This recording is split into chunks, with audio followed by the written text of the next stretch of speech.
آج جو صحافیوں سے گفتگو ہوئی ہے کہ ثوابی جلسے میں ہم نے لایا عمل دے دیا ہے، اس بار ہمارے لوگ واپس گھروں میں نہیں جائیں گے، ہمارا احتجاج آئین، جمہوریت اور آزاد عدلیہ کی بحالی اور ہمارے بے گناہ کارکنان اور رہنماؤں کی آزادی تک جاری رہے گا۔ اب یہ عمران خان نے دو ٹوک اور واضح انداز میں یہ بات بتا دی ہے۔ پہلے تحریک انصاف کے قائدین یہ دعویٰ کرتے رہے ہیں کہ اسلام آباد کی طرف فیصلہ کن لانگ مارچ ہونے جا رہا ہے۔ آئندہ چند روز تک مکمل تیاری کے ساتھ مارچ کی تاریخ میں خود دوں گا۔ پاکستان کی حقیقی آزادی کے لیے میں ہر قربانی دینے کے لیے تیار ہوں۔ تحریک انصاف کے عہدیدار، ممبران اسمبلی، ناظمین، ٹکٹ ہولڈرز، ورکرز اور سپورٹرز اپنی تیاری مکمل کریں اور گراؤنڈ پر موبلائزیشن کے لیے کام شروع کریں۔ تو کارکنان کو، ٹکٹ ہولڈرز کو اور سب کو انہوں نے پاکستانی قوم کے عام افراد کو یہ میسج دے دیا ہے کہ فائنل کال آنے جا رہی ہے، تاریخ میں اسی مہینے اناؤنس کرنے جا رہا ہوں اور آپ تیار ہو جائیے اور آپ نے اسلام آباد کی طرف لانگ مارچ کرنا ہے۔ تو لہذا جو ایک قیادت جو مرکزی اس وقت کی ہے، ان کے ساتھ جو ایک لڑائی ہو رہی تھی، تو بظاہر وہ تو جو ہے وہ موقف عمران خان نے دیا ہے کہ میں نے تاریخ نہیں دی، یہ ان کا قصور جو ہے وہ نہیں ہے۔ اچھا، دوسرا وہ جو شریف خاندان اور آل شریف وہ اقتدار کے اندر آئے اور ملکی اداروں کی تباہی نہ ہو، یہ ممکن نہیں ہے، کیونکہ ان کو اپنا مفاد پرستوں کا یہ ایسا گروہ ہے جو پچھلے 40-50 سالوں سے اس ملک کو چمٹا ہوا ہے، بلکہ پیپلز پارٹی تو اس سے پہلے کی چمٹی ہوئی ہے۔ اب ان کو مفاد چاہیے ہوتا ہے۔ جو کچھ ابھی انہوں نے کی، وہ قاضی فائز عیسیٰ کی ایکسٹینشن کا ارادہ تھا، وہ نہیں ہوئی۔ پھر آگے انہوں نے قاضی کے ہی جانشین جسٹس امین الدین خان، ان کو انہوں نے جو ہے وہ آئینی بینچ کا سربراہ بنایا۔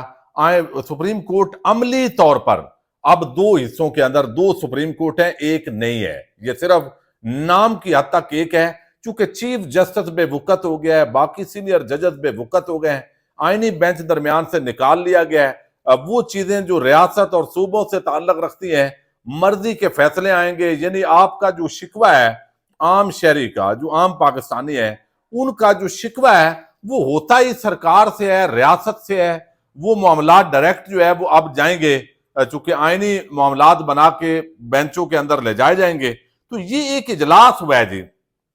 جسٹس امین الدین خان، اب انہوں نے واضح طور پہ نہ صرف چارج سنبھال لیا ہے، بلکہ انہوں نے میسج بھی دے دیا ہے کہ اب سپریم کورٹ اصل میں ہی ہوں، باقی جو ہے وہ اپنے روٹین کے مطابق سول آئلی قوانین جو ہے اس پہ فیصلے کریں، وہ فوجداری کیسز نپٹائیں۔ تو یہ بنیادی طور پہ آج منٹس جاری کیے ہیں جس نے بتایا ہے کہ بھائی سپریم کورٹ کے رجسٹرار، ایڈیشنل رجسٹرار اور باقی سارے لوگوں کو بلا کے یہ جو میٹنگ کی گئی ہے، اس کے اندر کیا کہا گیا ہے۔ تو چیف جسٹس جو ہے وہ یحییٰ آفریدی اور منصور علی شاہ، منیب اختر اور باقی جو ججز ہیں، وہ تو اب سیٹ بیلٹ انہوں نے باندھ لیا کہ بھائی بس ٹھیک ہے، جیسے ہے آپ اسی طریقے سے اپنا جو ہے وہ سیکیور کرنا ہے اپنے آپ کو۔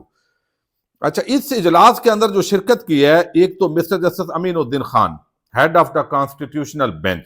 دوسرے اس کے اندر مسٹر محمد سلیم خان، یہ رجسٹرار ہیں، محمد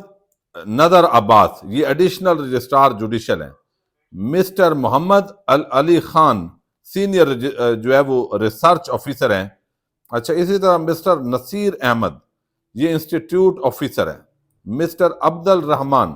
جوڈیشل اسسٹنٹ، مسٹر مبشر احمد، جوڈیشل اسسٹنٹ۔ تو یہ جو افراد ہیں یہ اس اجلاس کے اندر شریک ہوئے ہیں، اور اس کی جو منٹس جاری ہوئے ہیں اس کے اندر جو ہے وہ چیف جسٹس امین الدین، بلکہ اب ہیں تو وہی، لیکن جو آئینی بینچ کے سربراہ ہیں جسٹس امین الدین خان، انہوں نے تمام آئینی کیسز کے لیے مقدمات کا تعین، bench fixing committee, high court کے کیسز سمیت دیگر عام اقدامات کی ہدایات جاری کی ہیں۔ اچھا،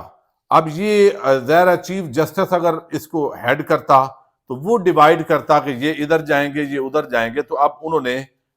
براہ راست اجلاس کر کے تو سب کو کہا ہے بھائی آئینی بینچ ایسے کریں، یہ کرائیٹیریا ہے۔ تو بنیادی طور پر اگر ہم بات کریں اس میٹنگ کی، یہ تو طے ہو گیا کہ سپریم کورٹ، بے شک وہ کہا گیا کہ نہیں جی ہم آئینی عدالت علیحدہ نہیں بناتے، ہم آئینی بینچ بناتے ہیں۔ تو عملی طور پر صرف لکھنے کی حد تک سپریم کورٹ ایک ہے، لیکن عملی طور پر یہ دو سپریم کورٹس ہیں، اور پیرالل چیف جسٹس اور امین الدین خان جو آئینی بینچ کے سربراہ ہیں، یہ دو طرفہ چل رہے ہیں۔ اب اس کے اندر جو ہے رجسٹرار اور انتظامی افسران سے یہ جو میٹنگ ہوئی ہے، یہ جسٹس امین الدین کی چیمبر میں ہوئی ہے، اور میٹنگ منٹس کے اندر کہا گیا ہے کہ زیر التوا آئینی مقدمات پر ایک تو ان کو مکمل بریفنگ دی گئی ہے، سربراہ آئینی بینچ نے جو مقدمات ہیں ان کی جو درجہ بندی ہے وہ کہا ہے کہ کیجئے، اور اس کے مطابق جو ہے وہ اقدامات کیجئے، اور یہ سارے جو ہے وہ ہم لائیں گے سامنے۔ اور اب جب یہ آئینی بینچ تشکیل مکمل پائے گا تو وہ جو ہے وہ ہم اس پہ باقاعدہ ان کی سماعت کرنے جا رہے ہیں۔ تو آپ دیکھیے کس طرح چیف جسٹس یحییٰ آفریدی 26ویں آئینی ترمیم کا وقتی طور پہ وہ بینیفیشری ہیں، وہ جلدی چیف جسٹس بن گئے، حالات کا کیا پتا، نام تو آئے گا نا ان کا بھی، جب چیف جسٹس آف پاکستان کی لسٹ بنے گی تو نام تو آئے گا، لیکن قاضی صاحب کے جانے کے بعد کوئی فرق تو نہیں پڑے گا۔ یعنی الٹیمیٹلی ہاں یہ فرق ضرور پڑے گا کہ جو فوجداری مقدمات کے اندر نیچے انسداد دہشت گردی عدالتیں ہیں، وہاں سے عمران خان یا تحریک انصاف کو جو بھی سزائیں سنائی جائیں گی، چونکہ وہ تو آئینی معاملہ نہیں ہے، وہ فوجداری معاملہ ہے، تو اس کے اندر یقیناً جو اب تحریک انصاف کی جو لوگوں کی ضمانتیں ہیں یا کیسز کے جو جن کے اندر ثبوت کوئی نہیں ہے وہ فارغ ہو جائیں گے۔ سپریم کورٹ کے اندر قاضی کے بیٹھے ہوئے یہ ضرور تھا کہ چونکہ انصاف تحریک انصاف والوں کے لیے تو دروازے بند تھے، تو اندھیر نگری چوپڑ راج تھا، تو وہ کم از کم جو ہے وہ ادھر ہوگا۔ لیکن دوسری طرف جو مخصوص نشستوں کا معاملہ یا دیگر معاملات ہیں، اب اس کے اندر بھی بڑی باریکی ہے۔ اب دیکھنا یہ ہے کہ مخصوص نشستوں کا جو کیس ہے وہ سننا ہے انہی ججز نے جو سپریم کورٹ آف پاکستان کے اندر آلریڈی پہلے یہ سن چکے ہیں فل کورٹ۔ اس کو تو آئینی چونکہ معاملہ نہیں ہے تو لہذا وہ عمل درآمد کرنا پڑے گا۔ عمل درآمد اگر نہیں کیا جاتا، چونکہ ایک ریاستی ادارہ دوسری آئینی عدالت یعنی آئینی ادارہ آئینی ادارے کے سامنے ہو، تو پھر یہ فیصلہ کون کرے گا؟ پھر میرا خیال ہے سپریم کورٹ کے ججز کو ویسے ہی گھر چلے جانا چاہیے۔ سکندر سلطان راجہ اور ان کے ہم نواؤں نے جتنی بے عزتی کر دی ہے کہ وہ عمل درآمد ہی فیصلے پہ نہیں کر رہا، تو کچھ چیزیں جو ہے اس کے اندر بہت سارے معاملات وہ امین الدین خان کے ہاتھ میں ہوں گے۔ اس حکومت کی بقا، جو پہلے یہ حکومت قاضی صاحب کے مرہون منت تھی، اب امین الدین خان اور ان کے بینچ کے مرہون منت ہے، اور امین الدین خان سب سے بڑے بینیفیشری ہیں، اور وہ جو ججز ہیں بینچ کے آئیں گے مرضی کے ایک پورا بیلنس بنا کے دیا گیا ہے، تو یہ بیسیکلی تو یہ ادارے کی تباہی ہے، بربادی ہے، آئینی بربادی ہے۔ لیکن بہرحال مفاد پرستوں کا گروہ قابض ہے، تو اب جسٹس منصور اور یحییٰ آفریدی ان کو واضح پیغام چلا گیا، بھئی اچھے بچوں کی طرح جو آپ کے ذمہ کام ہے بس وہ کریں، اپنی نوکری پوری کریں اور گھر جائیں۔ امین الدین خان آئینی بینچ کے سربراہ کی حیثیت سے جو منٹس جاری ہوئے ہیں، انہوں نے باقاعدہ چارج لے کے تو اپنا جو ہے وہ علیحدہ معاملہ کھول لیا ہے۔ پاکستان زندہ باد۔